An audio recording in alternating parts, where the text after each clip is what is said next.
弟兄姊妹平安，今天是2022年的5月20号。今天的经文是诗篇67篇，箴言第2章第6到第8节，使徒行传第16章第1到第8节。今天要跟大家分享的主题是呼声。在过去这几天里面，我们谈到了一个追求上帝智慧的人，他的所受的祝福以及追求智慧的益处。基督徒传福音的责任。保罗自从在往大马色的路上与基督的灵相遇之后，他就领受了呼召，成为传福音的使徒。他自己也非常明白自己的呼召。保罗在他的第一次宣教旅程就已经到了属于外邦的亚细亚，这个地方就是今天的土耳其。他已经非常清楚上帝给他的呼召，就是一位外邦福音的使徒。保罗的呼召有别于耶稣基督11个门徒，这一群在耶路撒冷地区犹太基督徒的呼召就是专门针对犹太人的福音宣教。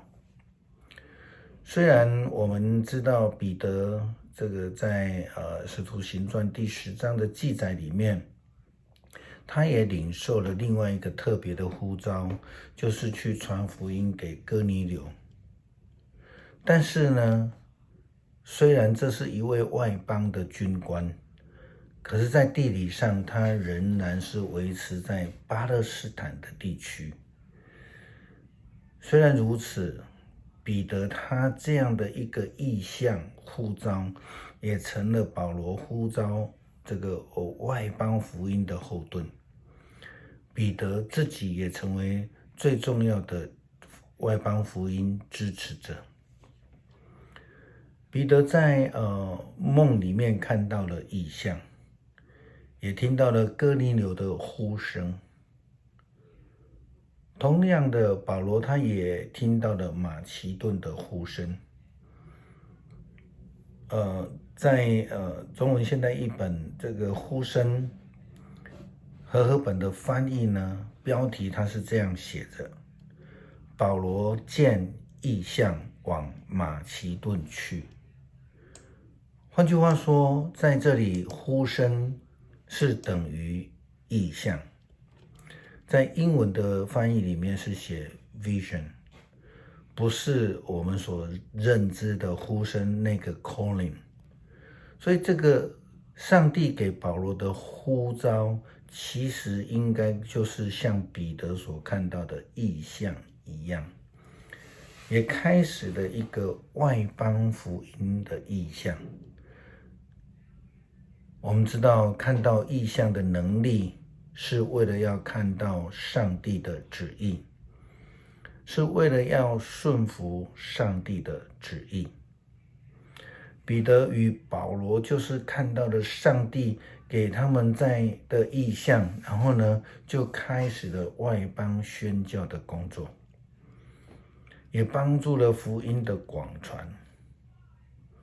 但是并不是所有的人都听得到呼声，也不是所有人都看得见上帝的异象。箴言告诉我们，因为赐智慧的是上主，知识和悟性都是从他而来。他帮助正直的人，保护诚实的人。他帮助待人公道的人，维护对他忠诚的人。那些不愿意敬拜上帝、不与上帝亲近没有智慧、上帝智慧的人，是绝对听不到上帝的呼声，也看不到上帝的异象。保罗曾经想要规划自己的宣教路程，他想要在第二次的时候再走第一次去寻回原来的那些宣教的教会，但是却是因为圣灵不允许，然后他就听从圣灵的指示，改变了自己宣教的路程计划。圣经告诉我们，他们取到佛吕家和加拉太地区，因为圣灵不准许他们在亚细亚省传布信息。当他们到了美西亚边界的时候，想进去庇推尼省，可是耶稣的灵禁止他们，于是他们就绕过美西亚到特罗亚去了。特罗亚就是马其顿，就是希腊这个地方。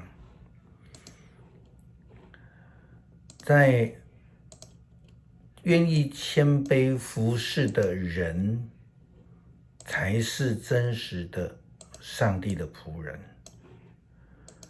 才能够听到上帝的呼声，才能够看见上帝异象的启示。保罗所看见的异象，就是要将福音再往更远的西方去传扬。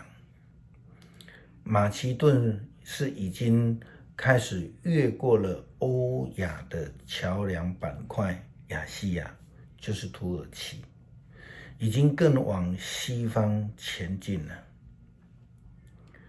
听见上帝的呼召，看见上帝的异象，除了必须是要与上帝亲近，更要愿意顺服，并且不怕艰难，要有一颗愿意与上帝同行的决心才行。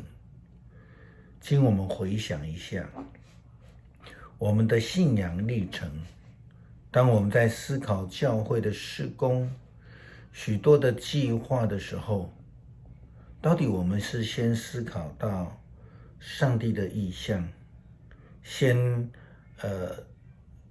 去考虑上帝的旨意是什么，还是我们会考虑困难第一呢？哪一个方面是上帝给我们的意向呢？是困难还是上帝的旨意？记得当时候以色列人出埃及的时候，以色列人民还不认识上帝，他们在这个出埃及的过程还看不见异象，他们只能够跟随着上帝的仆人摩西的带领往前走。圣经告诉我们，法老容百姓去的时候，非利士地的道路虽然近，神却不领他们从那里去，因为神说恐怕百姓遇见打仗就后悔了，就回埃及去。所以神领百姓绕道而行，走红海旷野的路。以色列人出埃及地都带着兵器上去。这是出埃及记第12章17到18节的记载。以色列人就是只有看到困难，心里只有埋怨，然后心里就软弱了。他们只好绕道而行。如果我们在教会的服事，我们只有看到困难，那么我们很可能就要如以色列人一样绕旷野了。或许花更多的时间，或许花更多的金钱，就没有达到好的目标。如果我们真的愿意听从上帝的旨意，顺服意象的带领，虽然跟我们的想法不一样，但是我们必须要勇敢有坚定的信心，我们就必能成为福音的好同工。教会事工计划，必定能够容神一人。诗篇67篇，上帝啊，怜悯我们，赐福给我们。求你以仁慈待我们，求你使全世界知道你的旨意，万国知道你的救恩。